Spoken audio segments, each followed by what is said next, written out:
Adikesavan sir, ഈ ഈ budget പ്രഖ്യാപിക്കുന്നതിന് മുൻപ് ഇത് ഈ പിണറായി സർക്കാരിൻ്റെ അവസാനത്തെ സമ്പൂർണ്ണ ബജറ്റാണ്. അതുകൊണ്ട് തന്നെ ആളുകളെ സംബന്ധിച്ച് എക്സ്പെക്റ്റേഷൻസ് ഉണ്ടായിരുന്നു.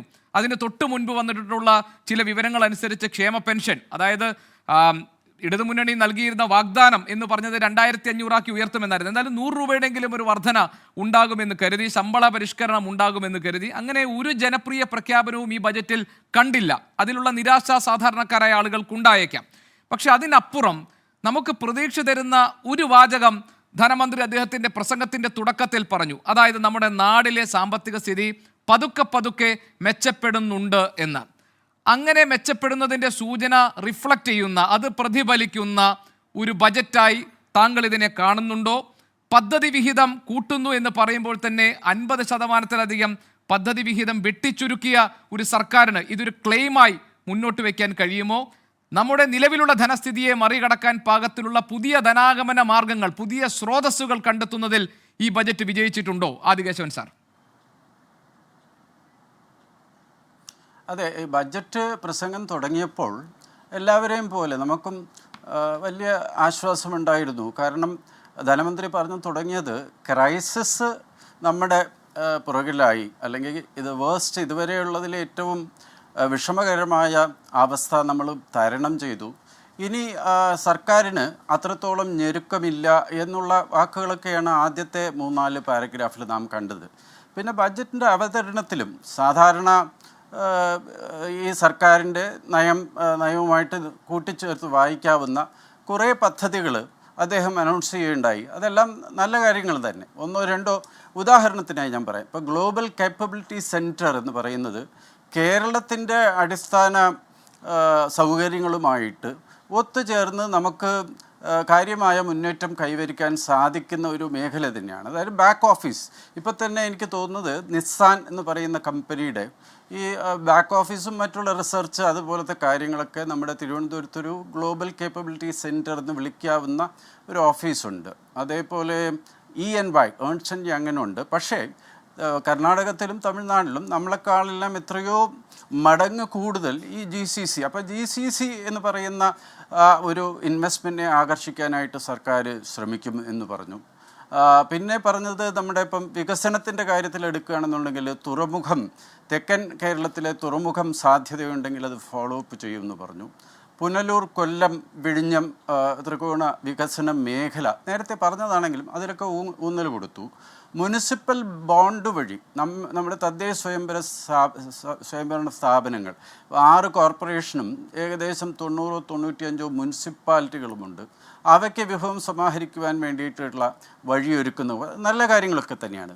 പക്ഷേ പ്രധാനപ്പെട്ട പ്രശ്നം ഗോപികൃഷ്ണൻ എനിക്ക് തോന്നിയത് നമ്മുടെ എക്കണോമിക് സർവേ, അത് സാധാരണ ഒരു ദിവസം മുമ്പേ വരണം, ഇന്നാണ് വന്നത്. പക്ഷേ അതിൽ കൊടുത്തിരിക്കുന്ന ഫിഗേഴ്സ് ഞാൻ വായിച്ചപ്പോൾ ശരിക്കും ഈ ബഡ്ജറ്റിൽ പറയുന്ന കാര്യങ്ങൾ നമുക്ക് നേടാൻ ആവുമോ എന്നുള്ള ഒരു ആശങ്ക എല്ലാവരെയും ആശങ്കയുണ്ടാവും. എന്തെന്ന് വെച്ചാൽ 22-23 കാലഘട്ടത്തിലും 23-24 കാലഘട്ടത്തിലും 24 വരെയുള്ള ഫിഗേഴ്സ് എക്കണോമിക് സർവേയിൽ പറയുന്നുള്ളൂ.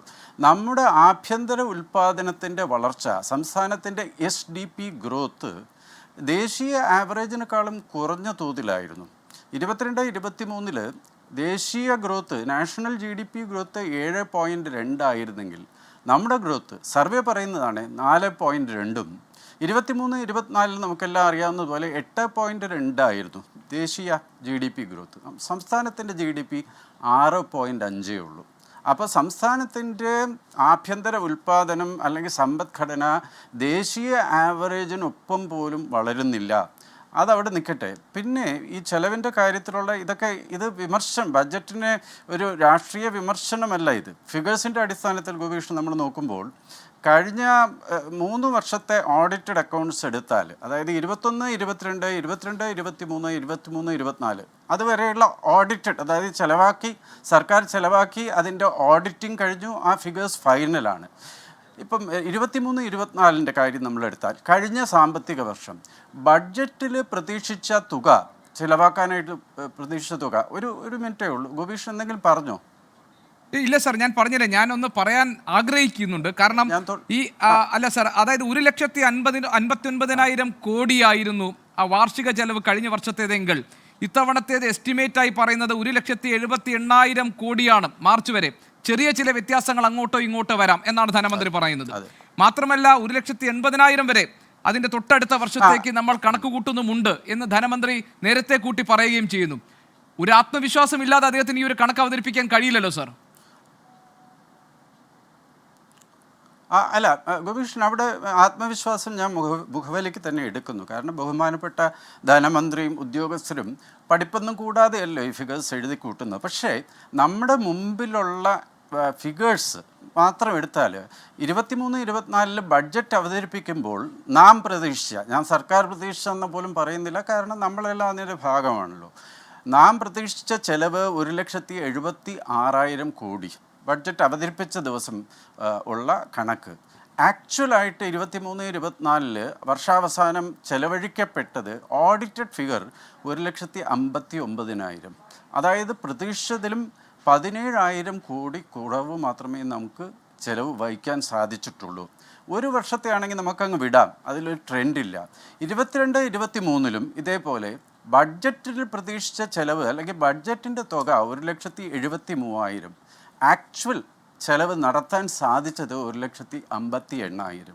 പിന്നെയും വിചിത്രം, അതിൻ്റെ മുമ്പിലത്തെ വർഷം ശരിക്കും നമുക്ക് സർക്കാരിന് ചിലവാക്കാൻ സാധിച്ചത് 1,63,000. അപ്പോൾ അവിടെ നിന്ന് ഇങ്ങോട്ട് കുറഞ്ഞ തോതിലുള്ള ചിലവാണ് നമുക്ക് നടത്തുവാനായിട്ട് സാധിക്കുന്നത്. അതും അതേപോലെ ഞാൻ പറഞ്ഞ ഈ ആഭ്യന്തര ഉൽപ്പാദനം അല്ലെങ്കിൽ സമ്പദ്ഘടനയുടെ വളർച്ചയുടെ തോത് കുറഞ്ഞു നിൽക്കുമ്പോൾ പിന്നെ ഈ നികുതി വിഭവ സമാഹരണ നടപടികൾ ഈ ബഡ്ജറ്റിൽ സാധാരണ പറയുന്നത് നികുതിക്കുള്ള ഭാരം ഭയങ്കരമായിട്ട് കൂടും. എനിക്ക് ആ അഭിപ്രായമൊന്നുമില്ല. കാരണം ഈ ലാൻഡ് ടാക്സിൻ്റെ നമ്മൾ നോക്കുമ്പോൾ ഒരു ആറിന് ചില മേഖലയിലൊക്കെ 10 രൂപ 15 രൂപയാക്കി, 50% എന്നൊക്കെ കേൾക്കാമെങ്കിലും എനിക്ക് തോന്നുന്നത് സാധാരണ ആൾക്കാർക്ക് മനസ്സിലാവും. കാരണം ആ ഓഫീസിൽ, വില്ലേജ് ഓഫീസിൽ ചെന്നെത്തി 15 അല്ലെങ്കിൽ 30 രൂപയോ 50 രൂപയോ അടയ്ക്കാനായിട്ട് ഓട്ടോ ചിലവ് പോലും അതിനേക്കാളും കൂടുതലായിട്ട് ചിലവാക്കേണ്ടി വരും. അപ്പോൾ അതൊരു വലിയ ഭീമമായ അല്ലെങ്കിൽ താങ്ങാൻ പറ്റാത്ത ഒരു ഇതായിട്ട് ഞാൻ കണക്കാക്കുന്നില്ല. പക്ഷേ നമുക്ക് വ്യക്തമായിട്ട് 2 വിഭവ സമാഹരണ മേഖലകളെ നമ്മുടെ മുമ്പിലുള്ളൂ, 150 കോടിയും 100 കോടിയും. അപ്പോൾ എൻ്റെ ആശങ്ക ഈ കഴിഞ്ഞ വർഷങ്ങളിലെ ഫിഗേഴ്സ് നമുക്ക് സൂചന നൽകുന്നത് ആക്ച്വൽ ചെലവ് വരുമ്പോൾ നമ്മൾ ബഡ്ജറ്റ് ചെയ്തതിൽ നിന്നും വളരെ അധികം കുറവും. സാമ്പത്തിക മേഖലയാണെന്നുണ്ടെങ്കിൽ കാരണം നമ്മൾ വായിച്ച് മനസ്സിലാക്കണം, പക്ഷേ എന്തായാലും ദേശീയ ആവറേജിനേക്കാളും കുറഞ്ഞു നിൽക്കുന്നു. ഇപ്രാവശ്യം പ്രത്യക്ഷമായി നമുക്ക് മനസ്സിലാക്കാവുന്ന വിഭവ സമാഹരണം, അധിക വിഭവ സമാഹരണം ഈ 250 കോടിയേ ഉള്ളുവെങ്കിൽ നാം ഉദ്ദേശിച്ച 1,98,000 ഏകദേശം 2 ലക്ഷം കോടി ചെലവാക്കാനുള്ള കെൽപ്പ് പാങ്ക് നമുക്ക് എങ്ങനെ കൈവരും? അതേപോലെ അത് ചെലവാക്കാൻ പറ്റില്ല. അതാണ് താങ്കൾ ഉന്നയിക്കുന്ന ഈ താങ്കളുടെ 2 ആശങ്കകൾ. അതാണെന്ന് ഞാൻ